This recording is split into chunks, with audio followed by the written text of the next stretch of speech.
అందరికి నమస్తే. నేను కళ్యాణ్ యాదవ్. అయితే ఈ మధ్య తెలంగాణ రాష్ట్రంలో ఒక బాగా చర్చ ఏం జరుగుతుందంటే ఎస్సీ వర్గీకరణ. దీనిపై మాలల వాదన ఒకలా ఉంది, మాదిగల వాదన ఒకలా ఉంది. అయితే మొత్తం మీద అయితే మందకృష్ణ మాదిగ ఒక 30 ఏండ్ల నిరంతర పోరాటం తర్వాత సుప్రీంకోర్టు ద్వారా ఒక స్టే తెచ్చుకుంటూ వాళ్ళు కూడా గ్రీన్ సిగ్నల్ ఇచ్చిర్రు. రేవంత్ రెడ్డి గ్రీన్ సిగ్నల్ ఇచ్చిండు అసెంబ్లీ సాక్షిగా. ఇప్పుడు మాలలు ఏమంటున్నారంటే వర్గీకరణ మేము జరగనివ్వం, మేము అడ్డుకుంటాం. ఒకవేళ వర్గీకరణ జరిగితే మన రిజర్వేషన్ వ్యవస్థ పైన భవిష్యత్తులో ఈ నిర్మాణం ధ్వంసం అయ్యే అవకాశాలు ఉన్నాయి. ఇది ఆర్ఎస్ఎస్ బీజేపీ కుట్ర, మనవాదుల కుట్ర. ఐక్యమత్యంగా ఉన్న మన మాదిగలను వాళ్ళు విచ్ఛిన్నం చేయడానికి ఈ వర్గీకరణ అనే కాన్సెప్ట్ తీసుకొచ్చారు. అసలు ఆర్ఎస్ఎస్ నమ్మే ప్రసక్తి లేదు. ఒకవేళ వర్గీకరణ జరిగినా కూడా యాక్చువల్గా వాళ్ళకి జరగొద్దనేది క్లియర్. ఒకవేళ జరిగినా కూడా ఈ సబ్ క్లాసిఫికేషన్ ఏదైతే ఏబిసిడి ఉందో రాజ్యాంగబద్ధంగా అకార్డింగ్ టు కాన్స్టిట్యూషన్ జరగాలనేది వారి ప్రధాన వాదన. యాక్చువల్గా ఆర్టికల్ 41 ఏం చెప్తుందంటే రాష్ట్రాలకు పర్మిషన్ ఇస్తే వాళ్ళు చేసుకోవచ్చు. అఫ్కోర్స్ రేవంత్ రెడ్డి కూడా దానికి గ్రీన్ సిగ్నల్ అసెంబ్లీ సాక్షిగా ఇచ్చాడు. అయితే ఇక్కడ ఏ ప్రాతిపాదికన ఏ కోణంలో అంటే ఇలాంటివి డాటా తీసుకొని వర్గీకరణ చేయాలనేది ఒకసారి మనం మాట్లాడుకుంటే మాలల వాదన విన్నాం. తర్వాత ఏ డాటా ప్రకారంగా వర్గీకరణ చేయాలనేది చూసుకుంటే సామాజిక, విద్య, ఉద్యోగ రంగాలలో నిజంగా ఎవరు ముందు ఉన్నారు, ఎవరు వెనుక ఉన్నారు, ఇదొకటి.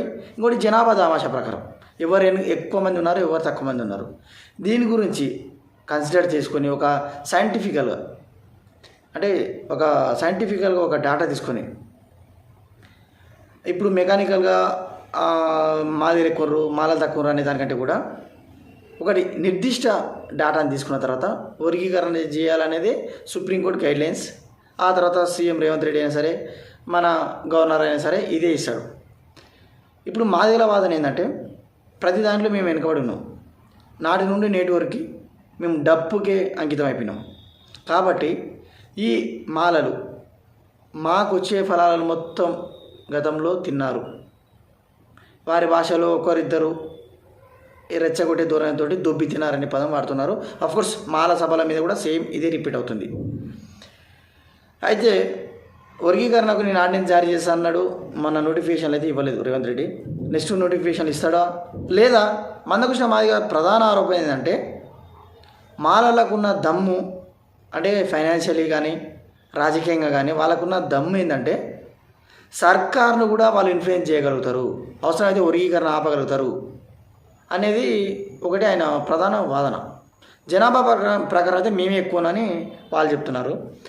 నేను మాదిగ సామాజిక వర్గానికి చెందిన సుక్క రామనరసాయి గారు ఇంటర్వ్యూ చేసిన సంపన్న మాలలారా మీ బుద్ధి మారదా అని ఆయన మాట్లాడడం జరిగింది. అదేవిధంగా మాల సామాజిక వర్గానికి చెందిన దిగంబర్ కాంబ్లే, రేంజల రాజేష్ గారిని కూడా ఇంటర్వ్యూ చేయడం జరిగింది. వారు ఉషా కమిషన్ కూడా ఇలా చెప్పింది, మాదిగలే బలిసినోళ్ళు అని వాళ్ళు చెప్పడం జరిగింది. అయితే ఈ ఎంటైర్ ఇష్యూ గురించి ఈ వీడియో చూసిన వ్యూవర్స్ నిజంగా వర్గీకరణ జరగాల వద్దా? ఒకవేళ జరిగితే ఏ ప్రాతిపదికన జరగాలి? నిజంగా ఎవరు వెనుకబడి ఉన్నారు మాలల మాదిగల? ఈ విషయం గురించి మీరేమనుకుంటున్నారో కామెంట్ రూపంలో తెలియజేయండి. ఇక్కడ ఎవరు తప్పుదో పట్టిస్తున్నారు దీని గురించి మీరు తప్పగా కామెంట్ చేయాలి.